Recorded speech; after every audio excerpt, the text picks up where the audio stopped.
back again, Sunday morning, Cyrene Properties show. I'm here in my Cyrene Properties colors. I know you guys can't see me on the radio, but if you would like to see my Cyrene Properties colors, check out my YouTube channel, Cyrene Properties, or you can go on my Instagram, Cyrene Properties. Same thing on Facebook. We'll be posting the show on there as well, and we have it on video. So if you want to see, just check it out. Today I have with me Paz. How you doing? Hi guys, I'm good. How are you, Cyrene? Good, good. So have you guys ever thought, oh my gosh, you know what? I really want to put solar on my house. Have you had questions about whether or not you should put solar? If you think maybe it's a good idea, it's a bad idea, should I finance it? Should I lease it? Should I buy it outright? Should I use one of the California programs available? Well, we're going to answer a lot of those questions for you today, aren't we? Yes, we are. So stick around, we're going to answer those questions. In the meantime, if you have specific questions about solar, you can text the word solar to 844-605-1631. Just send over that text and we will get you some more information for whatever your questions may be on solar. All right, so I have a lot to say about solar. I know you do too. So Paz is one of the members on my team, and you'll actually get to meet her some more next week on our show where we'll be talking about new agents and, you know, just getting into the business. But before Paz was a real estate agent, she did solar, and she was a beast. So she knows a lot of things about solar. I'm so happy to have you here today. Thanks so much. Thank you so much for having me here. Okay, so I'm gonna just kind of start off. I'm gonna ask you, so what are some of the benefits of putting solar on your home? Well, it depends. If you're in your forever home, one of the benefits will be to lower the cost of your electricity. It's good for the environment, and now it's actually a really good time to apply for solar because it's never been as easy as it is right now. And what do you mean, why is it so easy? The only thing that they require right now is for you to have in good standing in your credit score. Okay. That's it. And then what is the minimum credit score? Between the 600 and up. Okay. That's the only requirement, and from there, there's no money out of pocket, and you can have glass on your roof and still not a single penny has come out of your pocket. Okay, okay. How do they calculate how many panels they need? Super simple. So if you go and take a look on your bill, there's a graph on the top of your bill. That is showing how much electricity have you used in a year. From there, we calculate every single month, and it will give you the total kilowatt per hour that you use in a year. From there, we just calculate how many panels. It's as simple as that. Okay. And we offset. So right now, solar, you can go up to 120, up to 200% offset. So we will oversize the system based on how much you used last year. Okay, okay. So that's interesting. So it's not based on the size of the house, because I always thought, oh, the house is bigger, you need more panels. No, it's just based on how much electricity you use in a year, how many kilowatts you use in a year. I learned something new today. Well, I mean, the bigger the house, the much you use in electricity, so. Theoretically, yeah. Theoretically, yeah. And I believe as of 2019, all new construction requires solar panels. So if they broke ground after January of 2019, they have to have solar panels on those properties. It is now a law in California. So if you are looking to buy new construction, just know that if it was built, you know, if they broke ground after January 1st, 2019, that those solar panels are required. And I've seen it be paid for in a few different ways. Sometimes they come already installed, paid for, and it's part of the price of the property. I've seen it where the new construction, the community has they have like a blanket lease, or if you will, with the solar company, and then each house pays towards that. And at the end of it, it's like for everybody, it ends and everybody owns it at the end kind of thing, almost like a co-op. And how else have I seen it? I've seen it where the cost just gets transferred to the new owner. Yeah. Yep, and it comes with it's kind of like a starter package. Yeah, there's usually just a couple panels. Yeah, it comes with a minimum amount of panels between 8 to 10. But from there, it gives you the house to be ready to come with what it's called a true up. And what's a true up? A true up, you can just, so it's not gonna cover the full amount of electricity that you use. So you can just keep adding more panels and it will reflect on your electric bill, how much you're actually pulling from the grid. Now what happens if I generate more power from the panels than I actually use? So that's why solar right now produces more electricity than what you use, because utility company, you're still connected to the grid. Okay. So if you're overproducing electricity, the utility company will pull it and it will credit you back. So it will show up in your electric bill how much you didn't use. So the company, for example, in this case, LADWP or any other company, they will sell that electricity to the rest of your neighbors for just a much higher price. So I can get money back? Not necessarily. I don't think right now you can get money back. You can carry on those credits for the following year, and you will just have more electricity to use the next year. Okay, so I can get a credit on my bill. You can get some credits and carry on for the following year. Okay, nice. So if you're gonna have some in the next future, you're gonna have a surprise, and like a family member will move in with you and you're gonna use more electricity, you can cover that. Okay. So do you know on average how much people save? Depends on the amount of electricity they use. For example, let's say a home that spends $250 for electricity, which is pretty average, they can save up to $100 a month. It's not really, solar is not really on how much you can save a month. It's more of an overall yearly savings, or how much you're going to save during the years that you have your solar. So for example, let's say there's a bill that if you would lower for $30, it doesn't really seem that it doesn't really make sense. It's about like how consistent you're going to be with your bill during the year and have the same price every month, so you can budget things a little bit better. And just to carry on with the years, you're not going to be suffering with like how much the price with the utility company goes up. Oh, okay. So you get a fixed cost over 20 years or whatever it is. Depends. So on a loan, yes. On a lease or on a PPA, which is the power purchase agreement, you can have an increase, for example, like a 2.9% increase every year. Oh, okay. Or a 2.5. You can still get a little bit of go up every year. Not every month, it's every year. But with a loan, it's a consistent payment. It's fixed for the whole loan amount. Okay. So what is a PPA? Power purchase agreement is very similar as it is a lease. You're just purchasing the power that the panels produce.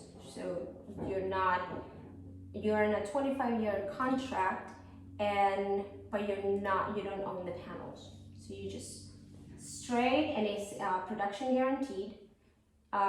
What's the difference between that and the lease? The guaranteed production? The guaranteed production is in the contract. Which one's more expensive? They're about the same price. So what would be the benefits of doing a PPA versus a lease? Do you have a preference personally?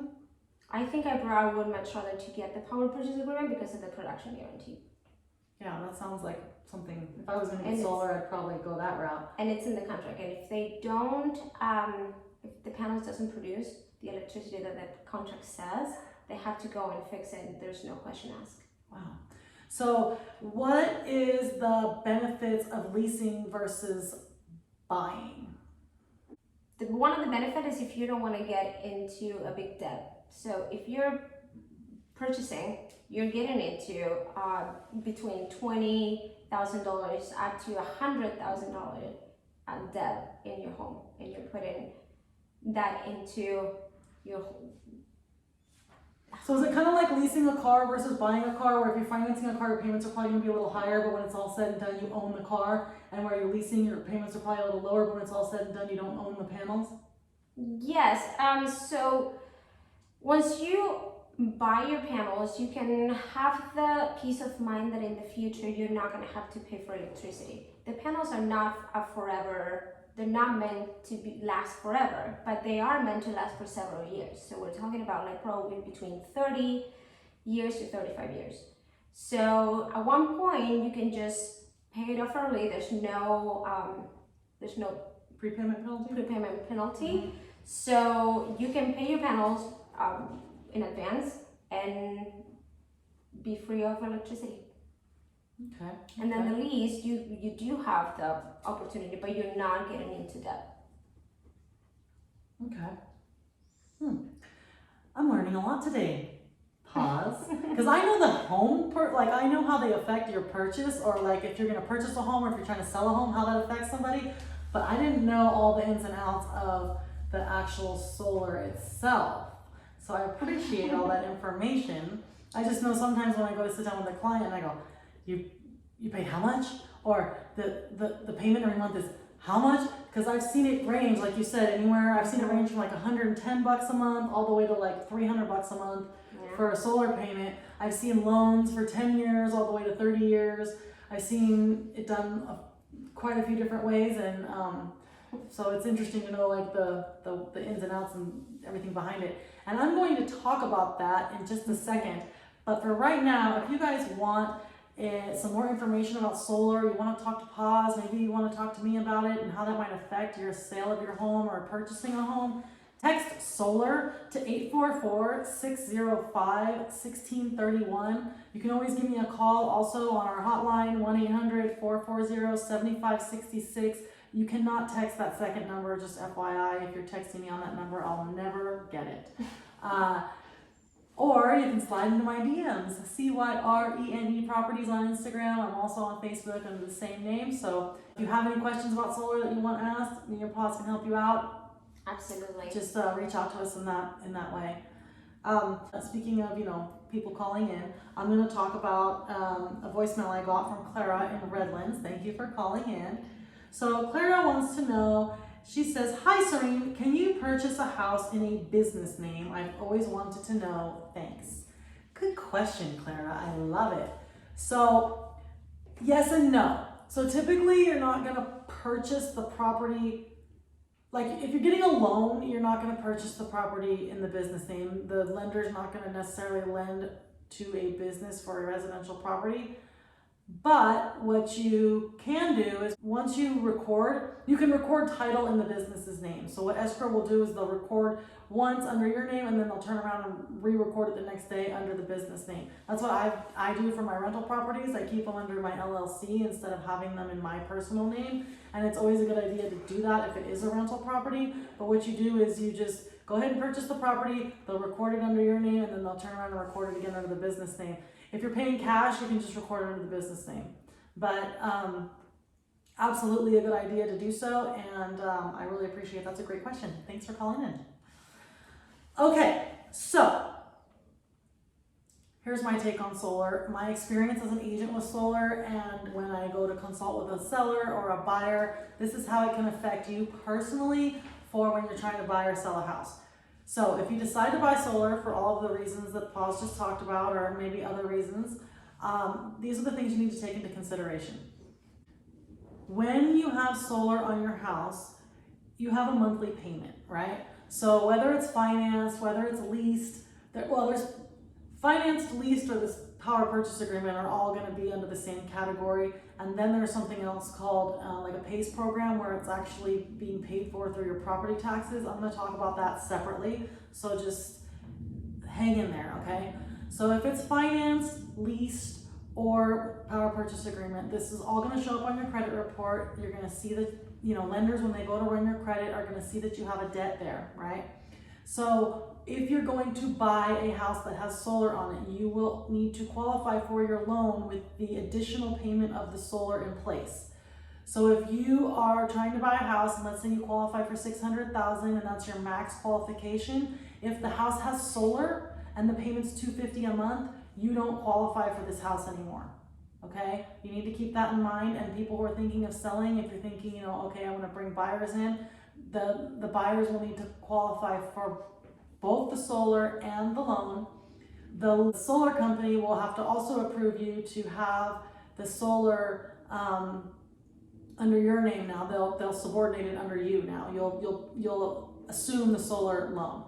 Now she said about credit, so you can get a loan with a score under 600. So let's say you're getting approved for a loan, your FICO score is 580, you're getting a FHA loan, and then this house has solar on it. If their minimum requirement is 600, you're not going to qualify for the solar, meaning either the seller has to pay off the solar in order for you to buy the house, or has other buyers and they don't have this problem or not asking for the solar to be paid off, then the seller is likely not going to choose your offer. So that's one part of it.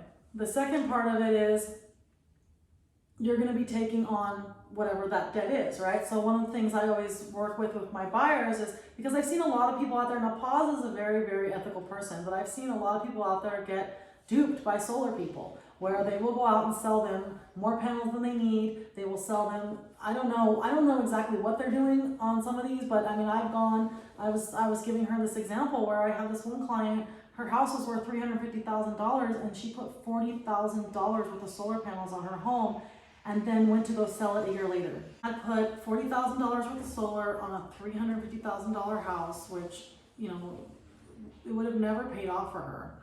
So even if she was saving like $500 a month on her bill, which she didn't have a bill that high, it was newer construction, it was just her and her husband there. So someone really oversold her on the solar. So what happens sometimes is these solar guys come out and they oversell it. And the reason they do that is because they're getting paid commission on what they do, right? Mm-hmm. How much do they get paid? Like, how does that work? Is it a percentage? It's not a percentage. It really does depend on your price per watt. Every single solar rep determines how much is your price. So you go in there, you calculate how much the home needs, and they oversize that system, and then they charge a price per watt. So they just make up their own price? Yeah, What? It's like a broker. Every single one, they just put every single price they want, and if the homeowner says like it's too high, you will start cutting your commission, and then you go, for example, for 4.5 price per watt, you keep going down, so it seems like the price is going down, but it's really your commission going down. So that's why there's so many different bids, because every single solar rep will tell you a different price. So does the company say like, here's the base, you can't go anything below this? Higher, you can go lower than 2.8 price per watt. That's 2.8 per watt, guys, 2.8. That's the lowest you can go. If a company gives you a lower price, like a 2.6, that company is giving you solar for pretty much like for free. So the rep is not making any money. But yeah, if you can go up to like a 4.5 price per watt, and that's pretty high. That's interesting. That's good information, guys. So if you get someone out there looking to put solar in there and they're trying to charge you 5 per watt or whatever she just said, then buyer beware. Every single rep will give you a total price per month, and that includes the commission right there. So they will never tell you how much are they charging for price per watt. And that's kind of like what we do internally. That makes sense now why it can be so different. Yeah, and why some people just owe like crazy amounts of money. It's not really about the lending, it's really about how much whatever the salesperson sold them. Yeah. Wow. Okay, guys, so if you want a recommendation for a reputable solar company, you can text SOLAR to 844-605-1631, or you can give us a call, 800-440-7566. Let us get you a reputable solar company who's not going to way overcharge, because Absolutely. that's crazy if you decide to put solar. So anyways, back to my story. So my amazing client, she put the solar on the house, you know, and what they did in this case was they did it through what's called the PACE program, where it's different than a lease, it's different than a finance. The way this works is you can finance your solar or a lot of other home improvements through your property tax bill. Now, in my experience, it's a horrible idea, okay? If you're thinking of selling your house anytime in even in the next 5 or 10 years, if this is not something you're gonna live in forever, I don't recommend it. And this is why. When you go to sell that house, you have to pay it off in order to transfer title to the next person. You have to do that because the way it's financed is through your property taxes. So basically what happens is You have, let's say your property taxes are $1,500 a year, now they're $4,500 a year, right? And property taxes are tax deductible, so that's how they sell it to you. They say, well, now you can write it off on your taxes, which is fine if you're gonna live there forever, right? And you have really low property taxes because maybe you've owned the house for a very long time, your tax basis is low, then it makes sense. However, if you are thinking of selling, or you might be selling, you know, even in 5 to 10 years, that's gonna have to get paid off. Why? Because it's financed through property taxes. The property taxes are always gonna become primary if, in the event you foreclose on your house, before the bank can even take back the house, property taxes have to be paid off. So if you just increased your property taxes by like 40 grand or whatever, then now the bank's gonna have to pay that too. So lenders will not finance a house, they're not gonna finance the panels. They're not gonna let you subordinate that under the loan, so to speak, like they would with a lease or a finance or a power purchase agreement, is that what it's called? They're not gonna let you do that. Because if you do foreclose, the solar company gets paid first because it's through your property taxes. So that makes it very, you know, unappealing in my opinion if you're thinking of selling, because in this woman's case that I'm talking about, that $40,000 was through one of those programs. So when we sold this $350,000 house, she had to pay off $40,000 for the solar panels.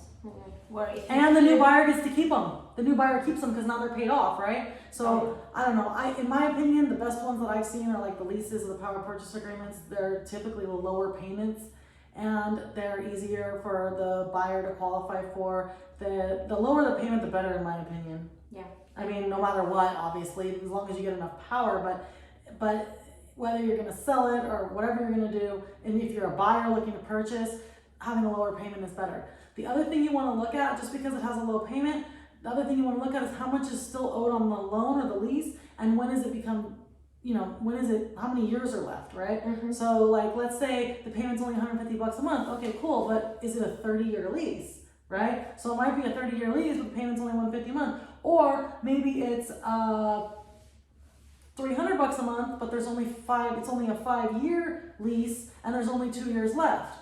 Right? So those are all things that you need to look at, and your agent should be savvy about this stuff, guys. Like, in fact, you don't have an agent, you have me.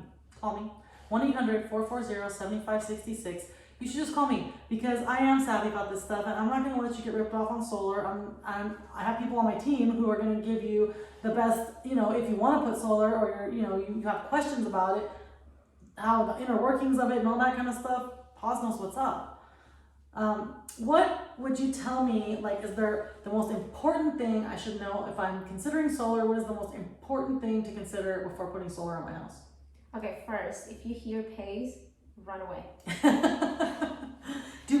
Get that person out of your home. Do they make more money on those? No, it's just it used to be one of the only programs here in California. So all the newer programs they came right after pays, just because like California is evolving to get 100% towards renewable energy. One of the most important things to consider is, yes, one of the most appealing is the tax credit, but you need to make enough, you need to have enough tax liability. Oh wait, so I can get a tax credit? You can get a tax credit. Right now it's a 26% tax credit, but if you don't get money back on your taxes, it's a credit, it's not a guarantee. Yeah, that's what happened to the client. She didn't. She was on Social Security, so she didn't. They sold her on a tax credit, but her income didn't warrant that. So you're not gonna get tax credit back. No, the guy who bought the house is gonna get it. Yes. So if you go and do your taxes, I'm not a tax savvy, but super basic. If you go and do taxes and you own money, if you're a 1099 employee, for example. Yeah, if you owe money, so it's 26% of whatever the price of the total loan. Okay. The whole so $100,000, I get $25,000 deduction on my taxes. Yes. So for example, so it's a deduction, not a credit. Exactly. So if, for example, let's say that you own your tax credit is $5,000, and you own taxes $4,000, you're only gonna get $1,000. That makes sense. You're only gonna have to pay $1,000 in taxes. No. Yes, you're only gonna because if you own $4,000 in taxes, but you're getting $5,000 for tax credit, you're only gonna get $1,000 back to you. you're gonna cover that $4,000 that you Oh, owe. so I can still get a check though? Yes, you can still get a check. Okay. Depends, but if I owe 20,000, then I'm only gonna owe now 15. Exactly. It's very important. It sounds amazing when they tell you like, hey, you're gonna get money back for solar. Just have in consideration how much taxes you file. Yeah, that's super important. Super important. Wow, I learned a lot today. I learned a lot. I'm so glad you came on the show. So I hope everybody else got some good information. Again, if you have questions about solar, text solar to 844-605-1631, or you can always give me a call at the 800-440-7566 number. And please go to our Instagram, go to our YouTube, show us some love, guys. Follow us, show us some love. Next week, we're going to be talking about flipping homes with my business partner Jordan, and that should be interesting. I know a lot of you guys have questions about that, so tune in 8 a.m. right here on Go Country 105. Make it a great day, guys.